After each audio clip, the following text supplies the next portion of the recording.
For 12 episodes now, Dragon Ball Daima has been a tightly choreographed fireworks display of Goku doing what Goku does best, solving every problem with the unblinking confidence of a toddler hopped up on sugar and steroids. Even when shrunk down to the size of a Funko Pop and yeeted into the demon realm, he's been effortlessly charming. It's been fun, sure, but fans couldn't help but wonder, will anyone else in this franchise be allowed to matter, or are they all just background dancers in the Church of Goku? Enter episode 12, and with it, a long overdue miracle. Vegeta not only gets screen time, but he gets respect. Real, tangible respect. Not just here to set up Goku's win respect. The episode's called True Strength, and for once, the title isn't ironic. Until now, Vegeta's arc has mostly consisted of being Dragon Ball's official disappointment sponge. He gets hyped up, smashes into the villain like a rage-powered wrecking ball, and then immediately gets swatted aside like a particularly angry wasp, setting the stage for Goku to wander in and save the day like the world's most overpowered plot device.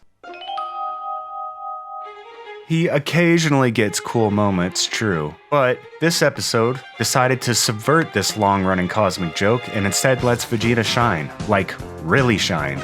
Like, Super Saiyan 3 shine. Yes, the haircut Goku's been flaunting for over 20 years finally belongs to Vegeta, and it's glorious. The episode opens by mercifully undoing the cliffhanger from the previous episode, where it looked like Vegeta might get offed by Tamagotchi number 2. Spoiler, he doesn't, because of course he doesn't. If Vegeta died in Daima, it'd be like killing Batman in a Lego movie. Still, Tamagotchi number 2 is joined by a Lovecraftian calamari called Majin Kraken, who adds just enough flailing limbs to feel like a hentai crossed with a kaiju brawl. And as if the 2v1 Vegeta is dealing with wasn't enough, Neva suddenly decides to buff the Tamagotchi from the sidelines for some reason. Visually, it's all glorious mayhem. Explosions, high-speed choreography, and underwater fight sequences. Vegeta zips through it all like a steroidal dolphin, grimacing, confident, and gleaming with just the right amount of toxic masculinity.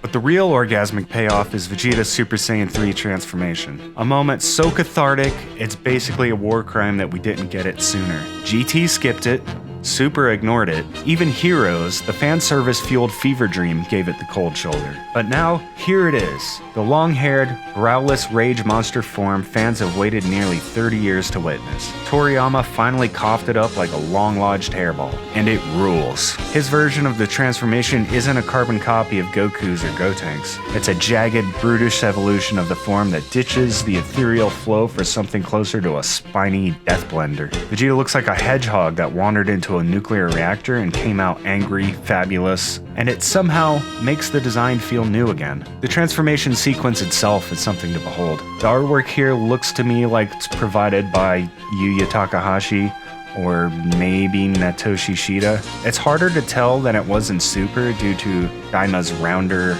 design philosophy. I don't know, let me know in the comments if you know if it's Takahashi or not. The thrill of watching Vegeta get his due here is almost enough to make you believe in narrative justice. Almost.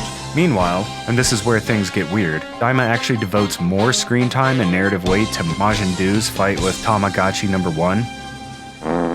Yes, that Majin Duu, the inflatable clown of destruction who fights like he's part Looney Tune and part diabetes PSA. At one point, he refuses to continue battling until someone bribes him with chocolate, and he gets stronger from it. And yet, it works. The editing is slick, flipping between Doo's Looney Tunes combat and Vegeta's operatic slugfest, like some deranged music video. Doo spirals around swords, dodges with rubbery grace, and turns what should be a gag fight into something weirdly captivating. There's even a point where Doo's sugar high makes him a legitimate threat, which raises troubling questions. What happens if he eats cake? What if someone drags him through the doors of a Krispy Kreme? Then there's the Tamagotchi skill test gimmick, which returns from the earlier episode. Like a pop quiz and nobody studied for it. To earn their Dragon Balls, characters must complete some vaguely defined minigame challenge. A plot device that sounds like it was stolen from Mario Party and duct taped onto the script at 3 a.m. And yet, it's fun. Surprisingly fun. Doo fumbles through his test but manages to pass with Ku's help. Cheating ass mother... And Vegeta cleverly solves the word problem he was given. I was trying to solve it in real time when I watched it, and I was just doing the math instead of thinking about the word problem. And really, snakes don't eat cookies in the Dragon Ball universe? We've seen weirder things. How was I supposed to get that? We've seen much weirder things than a snake eating a cookie. Now, with the Tamagotchi duties wrapped up, Daima can return to actual narrative threads. Remember Dende's Crisis? Remember Gomah and Degesu?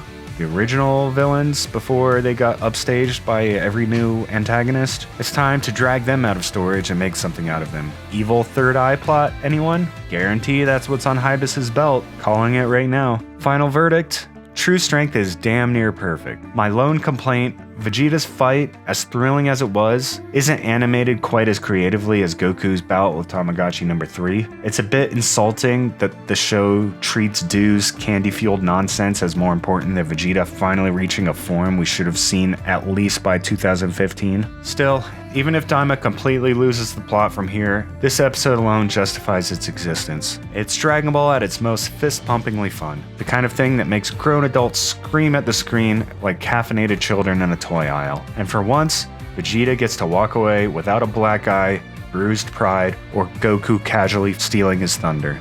Progress.